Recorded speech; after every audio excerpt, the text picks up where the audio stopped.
All right, buckle up everyone, because today's deep dive is all about motion, the physics of it all. Hmm. We're talking kinematics.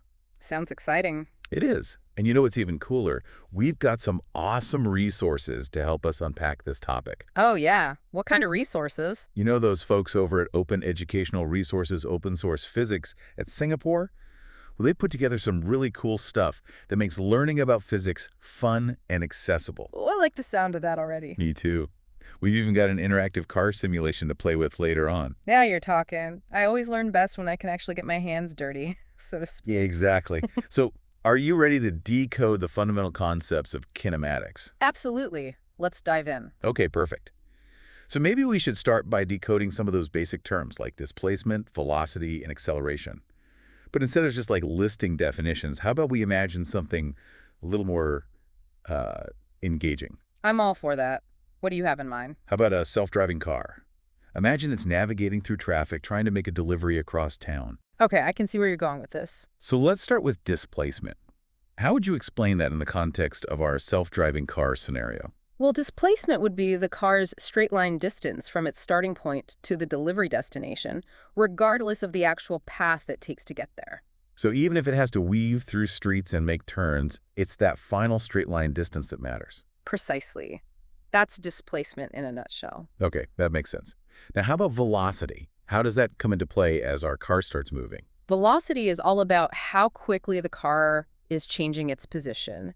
And this is where it gets a little more nuanced than just speed, because velocity includes both speed and direction. So it's not just about how fast the car is going, but also in what direction it's heading. Exactly. So if the car is traveling 30 mile per hour north, then changes direction to go 30 mile per hour east, the speed stays the same, but the velocity changes. That's pretty interesting.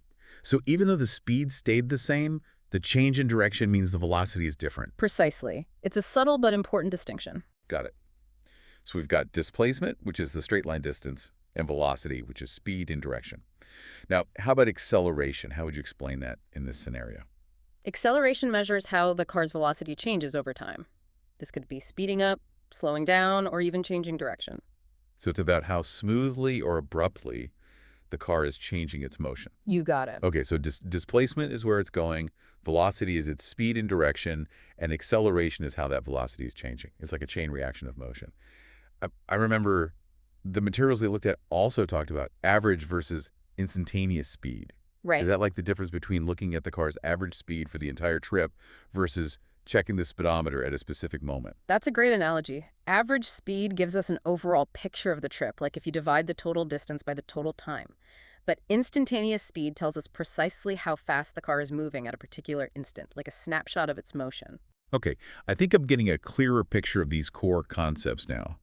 But I'm also really intrigued by those graphs you mentioned earlier.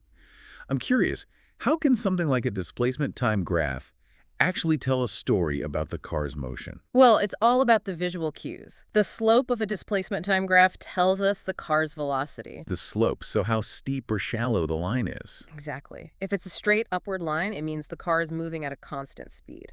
Oh, I see. So it's not just some abstract line, it's directly representing the car's movement. Yeah. What about the area under the graph? I remember that being mentioned as important too. The area under a velocity time graph represents the car's displacement. It's basically a visual representation of how far the car has traveled over a specific time period. Wow. So if we can understand the slopes and areas of these graphs, we can actually decode a lot about the car's motion, right? Absolutely. It's like having a visual language to understand how things move. And this visual code, it's incredibly powerful, especially for solving problems. That's incredible. Speaking of problem solving, I saw that the materials pointed out some common misconceptions that people have about kinematics. Like, it mentioned that some people think that if two cars are at the same position, they must have the same velocity. Oh, yeah. That's a classic one. Is that really a common mistake? It is, and it's easy to see why. People often focus on the where without considering the how. So it's like they're only seeing part of the picture. Exactly. For instance, two cars stopped at a traffic light. They might be at the same position, but one could have been moving at a high speed just moments before, while the other could have been stopped there for a while. Right. Their velocities leading up to that point were totally different, even though they ended up at the same spot. Precisely. Another common misconception is thinking that the graph shows the actual path the car takes. Like if the displacement time graph is curved, some people might assume the car is driving in a curve when it might just be accelerating or decelerating in a straight line. Oh, I can see how that could be confusing. It makes sense that people would mix those up. I guess it takes practice to really understand how to interpret those graphs. It does, but once you get the hang of it, they become such powerful tools for understanding motion. But it's fascinating how much information those graphs can hold. It's like a secret code, just like you said. It is. And you know what? The resources you shared take this idea even further, especially with the simulation of a moving car. Oh, you mean the kinematics or moving car 1D JavaScript HTML5 applet simulation model? Yes, the one. I'm so excited to talk about that. I love that they've even got links to the app on Google Play and the Apple App Store, so you can actually play around with this simulation and see how changing different parameters affects the car's motion. It's a fantastic way to bring those abstract concepts to life. And you know what else is cool? What's that? It uses mathematical models to simulate the motion, like, for instance, the equation x 0.51t2 for constant acceleration. Have you seen that one? Yeah, that one caught my eye. What exactly is going on in that equation? That equation is showing us how displacement, which is represented by x, is related to time, represented by t, when the acceleration is constant. Okay, so it's like a formula that connects those concepts. Exactly. It's basically saying that if the car keeps accelerating at the same rate, its displacement will increase over time, and that relationship between them is captured by that formula. So that's how we can take those abstract concepts of displacement, velocity, and acceleration and actually turn them into something we can calculate and even predict. Precisely. And that's what makes physics so powerful. It gives us a language to understand and predict how the universe works, how things move and interact. I'm definitely going to download that app and experiment with it, and it sounds like a fun way to bring those equations to life. And speaking of bringing things to life, the source also mentions some learning objectives for junior college students. Things like understanding non-uniform acceleration and motion with air resistance. What are those all about? Well, so far we've mostly talked about uniform acceleration, where the car is changing its velocity at a steady rate. But in the real world, acceleration can be much more complex. It can change over time. So it's not always a smooth, steady acceleration like a car on a flat road. Exactly. Think of a roller coaster ride, for example. It's constantly speeding up, slowing down, and changing direction. That's non-uniform acceleration. Okay, so that's a much more dynamic and realistic scenario. What about air resistance? How does that affect motion? Air resistance is a force that opposes motion through the air. Imagine you're sticking your hand out of a car window. You feel that pushback, right? Yeah, I can feel it. That's air resistance. It's always there, working against the motion of objects moving through the air. So air resistance would be a big factor in something like a car accelerating or an object falling through the air. Absolutely. And it's not just about speed. The shape of the object, its surface area, and even the density of the air can all affect how much air resistance it experiences. So we're adding another layer of complexity to motion by considering forces like air resistance. It's like those basic principles of kinematics are just the starting point for understanding how things really move. Exactly. And it gets even more interesting when we start looking at projectile motion. That's where things really start to take off. Literally. Oh, I'm definitely ready to explore that. But before we jump ahead, I think we've given our listeners a solid understanding of those core concepts of kinematics. We've covered a lot of ground, from defining those basic terms to visualizing motion with graphs, and even touching on those real-world factors like non-uniform acceleration and air resistance. I agree. It's been a great start to our deep dive. It has. And now I'm ready to launch into the exciting world of projectile motion. Are you ready to explore those curved paths and flying objects? Absolutely. Let's see where those kinematic principles take us next. Okay, so we've got those basic principles of kinematics under our belts. Now let's launch into something a little more complex, like that projectile motion you mentioned. I'm ready when you are. What makes projectile motion so different from the stuff we've talked about so far? What's fascinating about projectile motion is it's not just one dimension. We're dealing with two dimensions of motion happening at the same time. 2 dimensions. You've got horizontal motion, which is usually constant, and then you have vertical motion, which is influenced by gravity. Oh, okay, so it's like 2 separate motions working together to create that curved path you see when something is thrown. Exactly. It might sound a little counterintuitive, but those two motions actually happen independently of each other. Independent. How? Think about it this way. If you were to throw a ball perfectly horizontally, it would keep moving forward at a constant speed, right? Yeah, that makes sense. But at the same time, gravity is pulling it down. I get it. So even though it's moving forward, it's also falling at the same time. Exactly. And that's how you get that arc shape, the classic projectile motion trajectory. So it's like a combination of straight line motion and free fall. Exactly. And because of that, we can actually predict and calculate the trajectory of a projectile just by considering those two components of motion separately.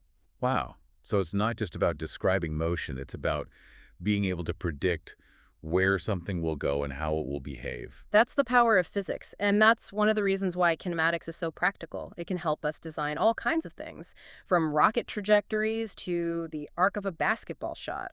Speaking of practical applications, remember we were talking about non-uniform acceleration and air resistance. Right. It seems like those would be really important in something like a rocket launch, right? They definitely are. Think about it. When a rocket launches, it's not accelerating at a steady, constant rate. The force from the engines, the fuel that gets burned up and changes the rocket's mass, and even the gravitational pull. Yeah. All those factors change all the time. Oh, yeah, good point. So it creates this super complex, non-uniform acceleration pattern. That makes sense. Yeah. It's definitely not like driving on a flat road. Yeah. And what about air resistance? I bet that has a huge impact, especially the beginning of a launch. Absolutely. Think about it. As that rocket blasts off, it's pushing through all that air in the atmosphere. Yeah. All that air is pushing back on the rocket, creating drag. That means the rocket engines have to work even harder to overcome that resistance and get the rocket moving upward. So it's like a constant battle between the rocket's thrust and the air resistance. Precisely. But as the rocket gets higher and higher, the air gets thinner. Oh, okay. And then the air resistance decreases, which means the rocket can accelerate more efficiently. It's crazy how something you can't even see, like air, Yeah. can have such a huge impact on something so powerful, like a rocket launch. It is. It just goes to show that even basic concepts like motion, when you start adding things like gravity and air resistance, well, they can create incredibly complex and dynamic scenarios. I'm starting to see how all those different factors could affect the motion of a projectile, like not just air resistance, but the shape and size of the object, or even the wind conditions. All of that matters. And don't forget spin. Like if you put a spin on a baseball, it can curve. You're right. All those details play a role, which is why it's so important to have tools that can help us make sense of all these variables. Things like simulations and mathematical models. All right. Those are essential for making accurate predictions about how objects will actually move in the real world, especially when it's more complex than our simple examples. So those models help us kind of navigate all the messiness of real-world motion, all those factors that make things more complicated than those simplified scenarios we learn about in the beginning. Exactly. And that's why I find physics so fascinating, because it's this constant process of discovery and refinement. We're always trying to get a better and better understanding to push the boundaries of what we know. Now, you mentioned earlier that there are even more advanced concepts within kinematics, things that go beyond even what we've talked about today. What are some of those more complex topics? There are tons. I mean, we've just scratched the surface of this field. But there's a whole world of more complex motion out there. Stuff like rotational motion, circular motion, and even situations where things are accelerating in multiple directions at once. Whoa, that sounds mind-boggling. What makes those things so different from what we've been talking about? Well, instead of just moving in a straight line or a simple curve, imagine an object that's spinning. Okay, spinning, yeah. That introduces a whole new set of variables and equations. We have to think about things like angular velocity and torque. Angular velocity. It's like velocity, but for something that's rotating. Think about a figure skater doing a spin. Their whole body is rotating, but different parts of their body are moving at different speeds. Oh, yeah, that's a great example. Like, the tips of their fingers are moving way faster than their torso. Exactly. So the concept of velocity gets a lot more intricate when you're dealing with rotation. That makes sense. So what about circular motion? You mentioned that one too. Right. Circular motion is where an object is traveling along a circular path, like a car going around a roundabout. Or a planet orbiting the sun. Perfect example. That type of motion brings in things like centripetal force, which is what keeps the object moving in a circle instead of flying off in a straight line. Oh, I think I've heard of that. So it's like a force that's pulling the object in towards the center of the circle. You got it. It's like an invisible tether that keeps the object bound to that circular path. Wow. It's amazing how all these different types of motion are interconnected, like building blocks stacking on top of each other. That's a great way to put it. And that's a big part of what makes physics so cool to study. The more you learn, the more you see how everything fits together. It's a constant aha moment, realizing how connected everything is. This has been incredible. We've gone from those basic building blocks of motion to those really complex scenarios like projectile motion, and even touched on some even more advanced stuff. It's been quite a journey. It really has. And I feel like we've given our listeners a solid foundation for understanding how things move. I think so too. But before we wrap up, there's one more important area I want to explore, something that helps connect all this physics stuff to our everyday lives. We've been talking about all this motion stuff, from cars and rockets to planets and baseballs. A lot of motion. It is. Mm. But I think it's important to remember that these principles of kinematics, they're not just for, like, physics textbooks and labs. They're all around us in our everyday lives. Oh, absolutely. I mean, think about something as simple as walking. Walking. Yeah, walking down the street. We're constantly adjusting our speed and direction. We're accelerating and decelerating without even thinking about it. I guess you're right. I never thought of it like that before. It's like our brains are doing all these complex physics calculations in the background. They are. It's amazing how good our brains are at processing all that information. Like, we intuitively understand how to use force to change our velocity. And how to adjust our steps to speed up or slow down. Exactly. It's all built in. Wow. Okay, so even something as basic as walking is full of physics. What about sports? There's got to be a ton of kinematics in sports, right? Oh, tons. I mean, pretty much every sport involves precise movements and calculations of force, velocity, and acceleration. Like, picture a baseball pitcher. Perfect example. They've got to figure out the perfect angle and speed to throw the ball so it goes where they want it to go. And they're dealing with gravity and air resistance, too. Right. And then the batter, they have to try and predict where the ball is going to go. And time their swing just right to hit it. It's like they're doing physics in their heads without even realizing it. Exactly. Oh. It's pretty amazing when you think about it. So it's not just sports, right? What about something like, I don't know, driving a car? Driving is full of kinematics, too. We're constantly making judgments about distance, speed, acceleration, all while navigating traffic and trying not to crash into anything. It's like every time we leave the house, we're stepping into a physics problem. I guess you could say that. We're always interacting with the laws of motion, even if we don't realize it. That's kind of cool. It makes you appreciate the world in a different way. I think so, too. It shows you that physics isn't just some abstract thing. It's woven into our everyday experiences. I'm really glad we had this deep dive. I feel like I have a better grasp on this whole kinematics thing now. Me too. And a deeper appreciation for all the physics that's happening all around us. Exactly. And I've got to say, those resources you shared with us, like those simulations from Open Educational Resources, Open Source Physics at Singapore, they sound like awesome ways for people to learn more about this stuff. Oh, for sure. They've got some really great stuff that makes learning about physics fun and easy to understand. I love that. So for all our listeners out there, be sure to check out those resources if you want to explore these concepts further. Definitely. There's a whole world of motion to discover. That's right. And as we wrap up today's deep dive, I want to leave you with one final thought, something Wow. to ponder as you continue to explore the world around you. We've talked a lot about motion that we can see, right? Like cars driving or balls flying through the air. Yeah. But what about motion that's happening at a scale we can't see? Like, what about the motion of molecules in the air we breathe, or the vibrations of atoms in the objects we touch? Whoa, that's getting really tiny. It is, but those things are in constant motion too, right? They are. So how do the principles of kinematics apply to those invisible realms? That's a great question. It shows us that physics is everywhere, operating at every level. From the things we see every day to the tiniest particles that make up our world, it's all governed by these same fundamental principles. So as you go about your day, take a moment to appreciate the amazing choreography of motion all around you, both big and small. That's a great way to put it.